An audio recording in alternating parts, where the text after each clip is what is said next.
दोस्तों नमस्ते, स्वागत है आपका एक नए वीडियो में जिसमें we will talk about representation of numerical data.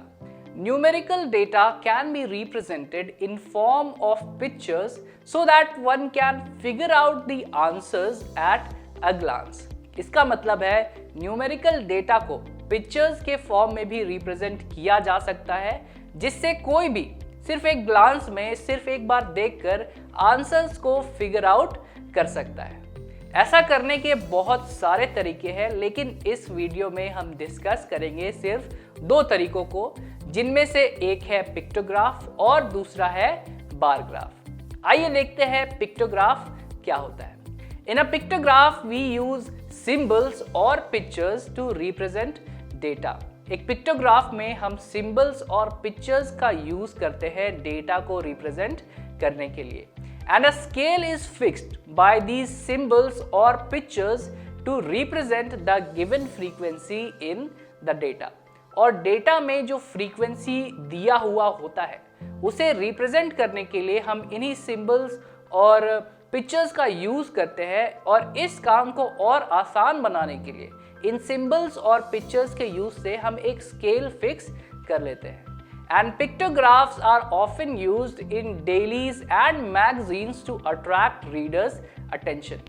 Readers को आकर्षित करने के लिए इन पिक्टोग्राफ्स का यूज अक्सर डेलीज में होता है, यानी कि डेली जो न्यूज़पेपर्स आते हैं उनमें, और मैगजीन्स में भी इनका यूज होता है. अब आइए देखते हैं कुछ एग्जांपल्स. फर्स्ट एग्जांपल में गिवन है that mister brown has an ice cream parlour and the sale of ice cream per day is represented on a colorful board weekly, and the ice cream cone represents a scale which is 1 ice cream cone is equal to 10 ice creams.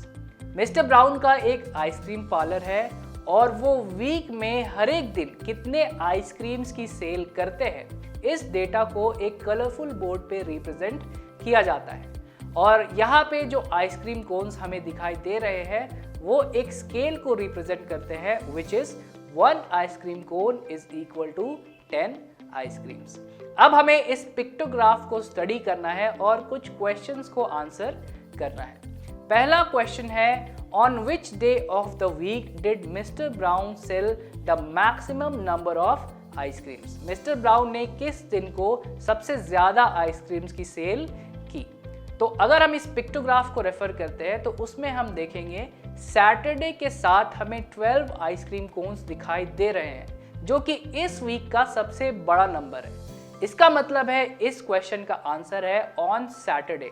और अगर हमें exact number of ice creams find out करना है तो उसके लिए हमें simply करना होगा 12 into 10 which is equal to 120 ice creams. Next question है, on which day of the week did mister Brown sell the least number of ice creams. यानी कि कौन से दिन पे मिस्टर ब्राउन ने सबसे कम आइसक्रीम्स बेचे. इसके लिए फिर से हम पिक्टोग्राफ को रेफर करेंगे और यहाँ पर हम देखेंगे कि थर्सडे के साथ सिर्फ 4 आइसक्रीम कोन्स हमें दिखाई दे रहे हैं, जो कि इस वीक का सबसे छोटा नंबर है. इसका मतलब इस क्वेश्चन का आंसर होगा ऑन थर्सडे. और यहाँ पे भी अगर हमें exact number of ice creams find करना है तो उसके लिए हम करेंगे 4 into 10 which is equal to 40 ice creams. अब चलिए देखते हैं दूसरे एग्जाम्पल को. The number of bulbs sold in a shop on different days of the week are shown. और यहाँ पर एक स्केल भी गिवन है. बल्ब का एक symbol is equal to 6 actual bulbs. अब हमें इस पिक्टोग्राफ को ऑब्जर्व करना है और कुछ क्वेश्चंस के आंसर्स दे रहे हैं. पहला क्वेश्चन है, how many bulbs were sold on Tuesday. Tuesday को कितने बल्ब्स बेचे गए. पिक्टोग्राफ में ट्यूसडे के साथ हमें 2 बल्ब के सिंबल्स दिख रहे हैं. इसका मतलब कि हमें 2 into 6 करना होगा, क्योंकि एक बल्ब का symbol is equal to 6 actual bulbs. तो total number of bulbs sold on Tuesday were 2 into 6 which is equal to 12 bulbs. Next question है, how many bulbs were sold on Friday. Friday को कितने bulbs बेचे गए. इसके लिए फिर से हम पिक्टोग्राफ को देखेंगे और फ्राइडे के साथ हमें 3.5 बल्ब के सिंबल्स दिख रहे हैं। अब इसे हमें सिंप्लीफाई करना होगा और ऐसा करने के लिए हम सिंपली करेंगे 3 × 6 प्लस 1/2 × 6। 3 × 6 हो जाएंगे 18 एंड 1/2 × 6 हो जाएंगे 3।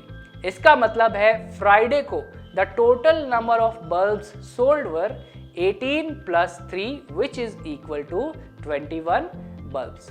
और हमारा लास्ट क्वेश्चन है, if cost of a bulb is ₹20 then find the shopkeeper's earnings on Wednesday. Shopkeeper ने वेंसडे को कितने कमाए ये हमें फाइंड करना है अगर एक बल्ब का कॉस्ट ₹20 है। इसके लिए हम फिर से रेफर करेंगे पिक्टोग्राफ को। पिक्टोग्राफ में हमें वेंसडे के साथ दिख रहे हैं 2.5 बल्ब के सिंबल्स। इसे भी हमें सिंप्लीफाई करना होगा, जिसके लिए वी विल डू 2 × 6 प्लस 1/2 × 6। 2 × 6 हो जाएंगे 12 एंड 1/2 × 6 हो जाएंगे 3। इसका मतलब वेंसडे को total number of bulbs sold were 12 + 3 which is equal to 15 bulbs. और अगर एक बल्ब की कॉस्ट ₹20 है तो 15 बल्ब्स की कॉस्ट होगी 15 × 20 विच इज इक्वल टू ₹300। अब आइए देखते हैं बार ग्राफ क्या होता है। A bar graph is a chart with rectangular bars of uniform width and length proportional to the frequency of the specific quantity in the data.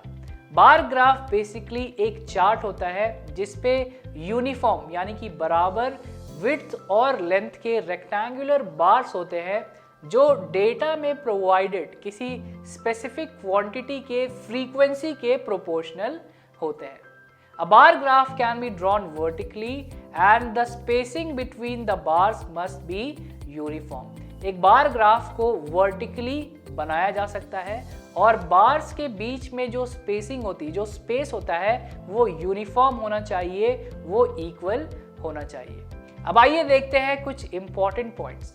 A bar graph can be drawn on a graph paper for accuracy. Accuracy के लिए हम bar graph को graph paper पे भी बना सकते हैं। The width of the bars must be the same और uniform in all the cases. हर एक केस में इन बार्स की जो विड्थ है, जो चौड़ाई है, वो बिल्कुल बराबर होनी चाहिए, बिल्कुल यूनिफॉर्म होनी चाहिए। बार्स कैन बी वर्टिकल और हॉरिजॉन्टल। बार्स वर्टिकल भी हो सकते हैं और हॉरिजॉन्टल भी हो सकते हैं।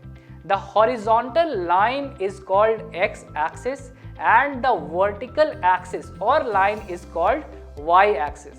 जो horizontal line होता है जिसपे बार्स बने होते हैं उसे हम x axis कहते हैं और जो vertical axis या vertical line होता है उसे हम y axis कहते हैं।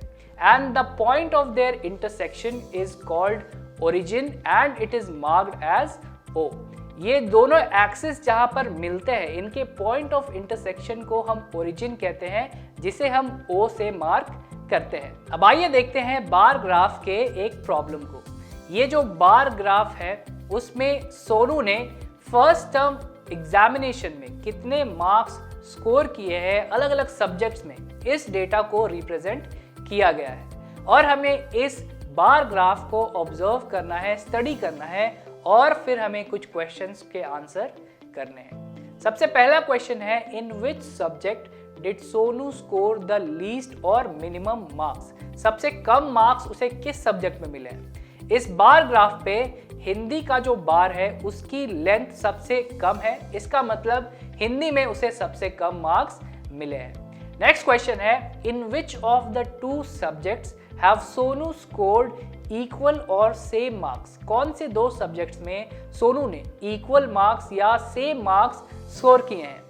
इंग्लिश का जो बार है और सोशल स्टडीज का जो बार है, इन दोनों बार्स की हाइट्स अगर आप देखेंगे तो ये दोनों बिल्कुल इक्वल है। इसका मतलब सोनू ने इंग्लिश और सोशल स्टडीज में इक्वल मार्क्स या सेम मार्क्स स्कोर किए हैं। नेक्स्ट क्वेश्चन है, in which subject has Sonu scored the maximum marks.